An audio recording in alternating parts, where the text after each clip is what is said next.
얼마 전 삼성전자는 지난달에 문을 연 중동 두바이의 초호화 호텔인 아틀란티스 더 로열에 스마트 사이니지와 호텔 TV를 모두 삼성 제품으로 공급했다고 밝혔습니다. 아랍에미리트 두바이 인공섬 팜 주메이라에 위치하고 있는 아틀란티스 로열은 호텔 세계동과 레지던스 세계동을 블록사트시 설계한 독특한 외관이 특징인 호텔인데요. 모든 객실마다 걸프만 바다에 조망이 가능한 이 호화 호텔은 단숨에 랜드마크로 떠오를 정도로 큰 주목을 받고 있는 호텔입니다.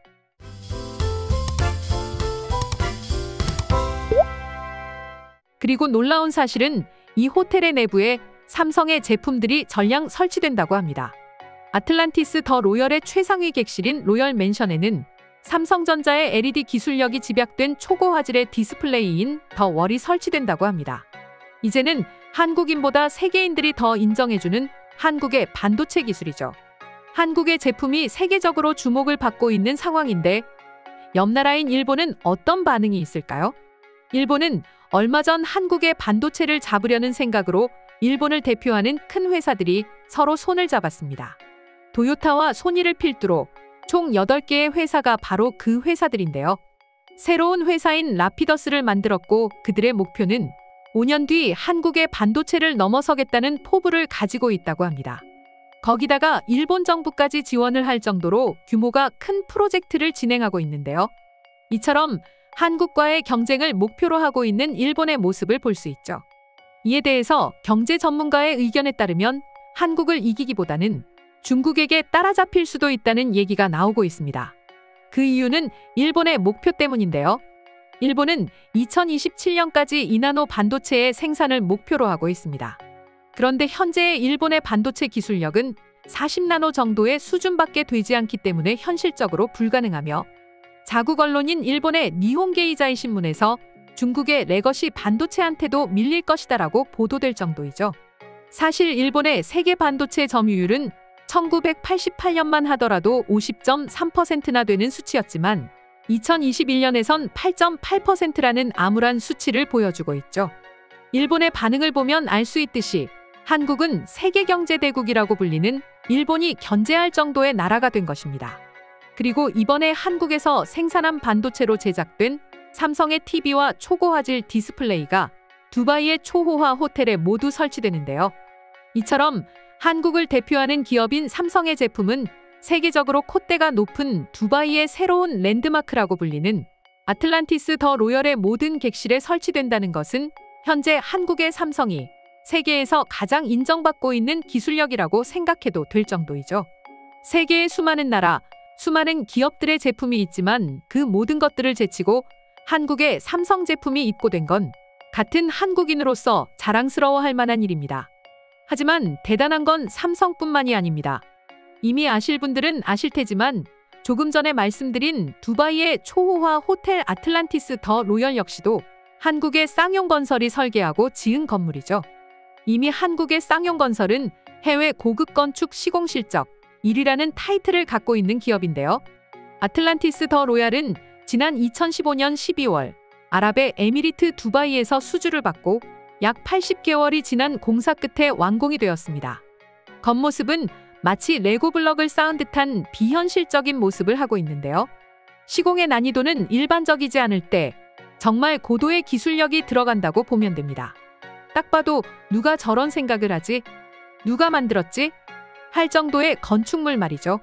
한국의 기업인 쌍용은 이미 아랍의 호텔 아틀란티스 더 로열을 만들기 전에 세계적으로도 유명한 싱가포르의 랜드마크인 마리나 베이 샌즈 호텔을 지은 걸로 유명한 기업입니다. 마리나 베이 샌즈 호텔이 더더욱 세계적으로 유명한 건 모든 건축가들이 절대로 불가능하다는 설계를 성공시켰기 때문인데요. 기둥이 되는 큰 건물이 50도로 기울어진 채 서로 맞대어 지탱하는 형태의 그 위로 6만 톤이나 되는 스카이파크를 얹은 구조라서 공사의 난이도가 상당히 높았기 때문에 세계 각국에 내로라 하는 14개의 업체가 도전하려고 했으나 시공 방법을 도저히 찾지 못하고 공사 기간을 단축시키지 못해 모두 탈락하고 말았습니다. 하지만 그 어려운 조건을 충족한 쌍용건설은 최저가로 입찰하지 않았음에도 선정이 될 수 있었고 심지어 원래의 설계도에서 변경 없이 그대로 지어버렸죠. 후일담으로 마리나베이 샌즈 호텔의 설계자인 모세 샤프디 역시도 정말 그대로 세워질 줄은 몰랐다며 놀라워했다고 합니다. 이처럼 한국의 기술력은 세계를 놀라게 하기에 충분한 실력을 갖추고 있는데요. 6.25로 인해 폐허가 된 시절로부터 약 70년 만에 이렇듯 세계적인 기업이 많고 높은 기술력을 인정받는 나라는 지구상에 없습니다. 오직 한국만이 유일한 나라인 거죠. 사실 한국인들은 원래부터 노력과 성실이 익숙한 민족이었습니다. 이미 그런 사실은 외국인들 역시 잘 알고 있죠. 그래서 다른 나라 사람들이 보면 놀라곤 합니다. 왜 그렇게 열심히 하냐? 왜 쉬지 않고 일을 하냐? 어떻게 24시간 편의점을 운영하는 거지? 그럼 도대체 언제 쉬어? 외국인들이 보면 그렇게 생각할 수도 있습니다. 왜냐하면 그들이 보기에 한국인은 행복하지 않아 보일 수도 있고 오히려 불행해 보이기도 하기 때문입니다. 하지만 한국인은 시간을 허투루 쓰지 않는 성향이 있기 때문에 일을 하거나 할 일을 하면서도 자신이 하고 싶은 것을 놓치지 않고 할 수 있기 때문에 지금의 세계인들에게 인정받는 성과를 만들어낼 수 있었던 것이죠. 아시아인들이 원래 성실하고 부지런한 거 아니야? 라고 생각하는 유럽인들도 많이 있습니다만 유독 한국인이 부지런하고 딱 부러진다는 얘기를 많이 듣는 편이죠. 이처럼 지금의 한국이 있기까지 많은 한국인들은 정말 많은 노력을 했고 그 초석으로 인해서 지금의 한류나 한국의 기술력이 발달한 거라고 볼 수 있습니다. 그렇다면 세계에서 인정받고 있는 한국의 기업과 반도체에 대해서 일본인들은 어떤 생각을 하고 있는지 더욱 자세히 알아보도록 하겠습니다. 요즘은 모든 분야에서 한국이 앞서가고 있다는 느낌이 드네. 이제 일본의 장점은 아무것도 없는 건가? 일본은 이제 끝난 것 같아. 일본도 미래를 위해 열심히 노력해야 합니다. 비판만 하지 말고 확실하게 노력을 해봅시다. 비판은 그 후에 하도록 하고요. 원래대로라면 반도체 업계에서 일본 기업이 삼성 같은 입지에 있었어야 합니다. 무능한 자민당 때문에 완전히 과거의 영광이 되어버렸습니다. 한국은 뭐든 최강이라서 너무 부러워. 일본 기업이 기술자와 장인을 우습게 본 결과가 지금 나오고 있네. 2배로 늘었다는 월급을 받는데 보통보다 조금 나은 정도였어. 지금까지 얼마나 싼 월급을 받고 일을 한 건지 알만하지. 그리고 나이를 먹으면 영업직으로 옮기기도 하고 말이야.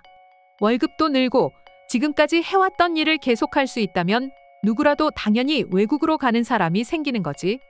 일본인은 서방 국가가 일본을 앞섰다고 하면 화를 내지 않지만 한국이 일본을 앞섰다고 하면 화를 내는 사람이 많지. 있는 그대로의 현실을 받아들이고 관찰하는 것이 중요하다고 생각합니다. 상대방을 헐뜯기만 하고 자신이 강해지지 않으면 절대 불행한 현실에서 벗어날 수 없어요. 중요한 건 내가 강해지고 행복하게 사는 것이니까요.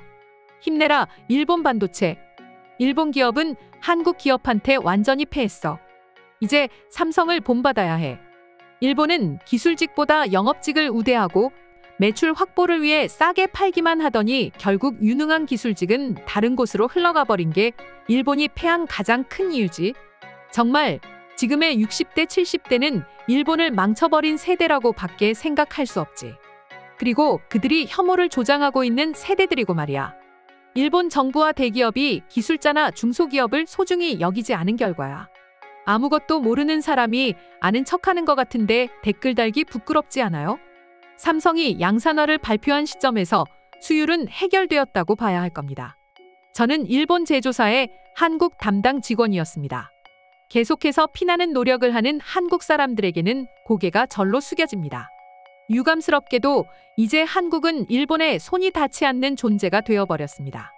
오늘의 영상은 이것으로 마치겠습니다. 영상이 유익하셨다면 좋아요, 알림 설정 한 번씩 부탁드리겠습니다.